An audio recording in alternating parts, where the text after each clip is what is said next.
আপনারা জানেন গত বছর 2023 সাল 11ই আগস্ট নারায়ণগঞ্জের প্রাচীনতম একটি জায়গা কেন্দ্রীয় শহীদ মিনারের 11ই আগস্ট আমি বক্তব্য দিয়েছিলাম। আল্লামা মামুনুল হক সাহেবকে যারা লাঞ্ছিত করেছে, অপমান করেছে, অপদস্থ করেছে, রনি এবং নান্নুকে পিটাইতে চায়। এই বক্তব্য সারা দুনিয়া ভাইরাল।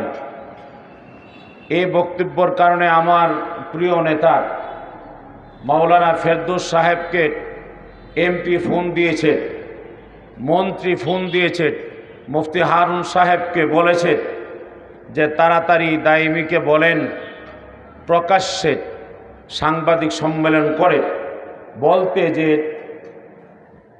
স্লিপ অফ টান, যে কথা বলতে গিয়ে একটা কথা বের হয়ে গেছে, উনি যেন জাতির কাছে ক্ষমা চান। মাওলানা ফেরদৌস সাহেব উত্তর দিয়েছে, দাইমি হয়েছে ব্রাহ্মণবাড়িয়ার ফুলাট, 80 টাকা তোলা। সে কারো কাছে বাপের বেটা কোনোদিন মাথা নত করবে না। আমি আজকের এই শান্তির সমাবেশ থেকে একটা ঘোষণা করতে চাই, আল্লামা মামুনুল হক হয়েছেন আজকের এই শান্তির সমাবেশের প্রধান অতিথি। মাওলানা ফেরদৌস রহমান সাহেব এখানে উপস্থিত আছেন, মাওলানা সোনারগাঁয়ের মাওলানা মহিউদ্দিন খান সাহেব আছেন, মুফতি হারুন সাহেব আছেন। আমি স্পষ্ট ঘোষণা করতে চাই, এই রনি এবং নান্নুকে প্রকাশ্যে আবারও ঘোষণা করতেছি, পিটাইতে চাই। আমি আজকে মাওলানা ফেরদৌস সাহেবকে জিজ্ঞেস করব, কবে কোন দিন তার বাড়িঘর জ্বালানো হবে ঘোষণা করতে হবে। নতুবা নারায়ণগঞ্জের তাওহীদ জনতা ওই কুকুরের বাচ্চাগুলিকে ছাড়বে না, ছাড়বে না, ছাড়বে না।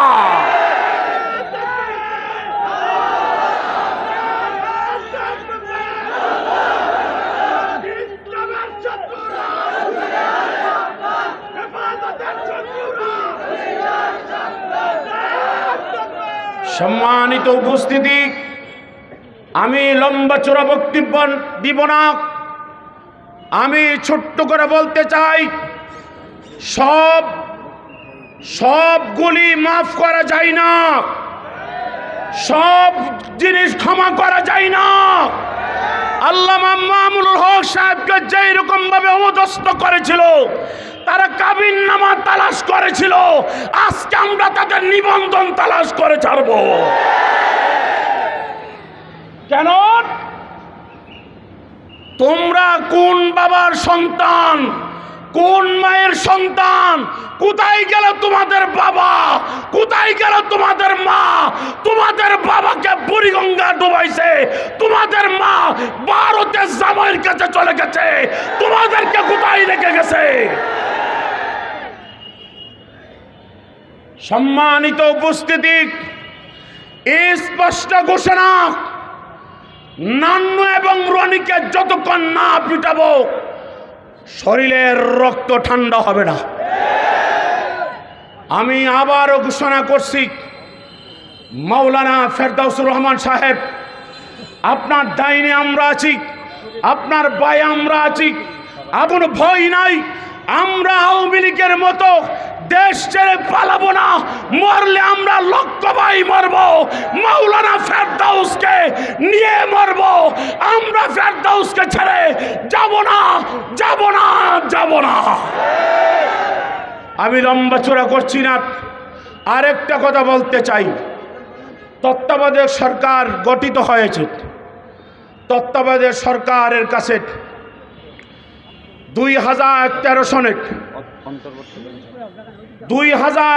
সনে তাহাজ্জুদরত অবস্থায়, জিকিররত অবস্থায়, তেলাওয়াতরত অবস্থায় শাপলা চত্বরে আমার ভাইয়েরা নিরস্ত্র অবস্থায় যখন নামাজরত অবস্থায় ছিল, এই স্বৈরাচার খুনি হাসিনার নেতৃত্বে, তার হুকুমে তার কতগুলি কুকুরেরা পাখির মতো গুলি করে শত শত ভাইকে শহীদ করেছে। আমি বলতে চাই, তার বাবার বিচার যদি ৪৫ বছর পর, ৪০ বছর পর আন্তর্জাতিক ট্রাইব্যুনাল করে বাংলাদেশে এনে বিচার করতে পারে, আমিও বলবো অন্তর্বর্তীকালীন সরকারের কাছে শাপলা চত্বরে যারা হত্যা করেছে, শাপলায় যারা শহীদ হয়েছে, তোই তাদের দোষী শেখ হাসিনাকে বাংলাদেশে আন্তর্জাতিক ট্রাইব্যুনাল করে তাকে এনে ফাঁসিতে ঝুলাইতে হবে, ঝুলাইতে হবে, ঝুলাইতে হবে। আমি আমার সংক্ষিপ্ত কথা এখানেই শেষ করলাম। দোয়া করি, দোয়া চাই। আমার প্রিয় লিডার, আপনি এগিয়ে যান। আমার প্রিয় নেতা, আপনি এগিয়ে যান। মাওলানা ফেরদৌস, আপনার ডর নাই, আপনার ভয় নাই। আপনি সশস্ত্র বাহিনী নিয়ে, আপনার এই লক্ষ জনতা নিয়ে আপনি সামনে বাড়েন। আপনার ডাইনে আছি, আপনার বায়ে আছি, আপনার পিছনে আছি, আপনার সামনে আছি। প্রয়োজনে আমরা আপনার জন্য জীবন দেব ইনশাআল্লাহ।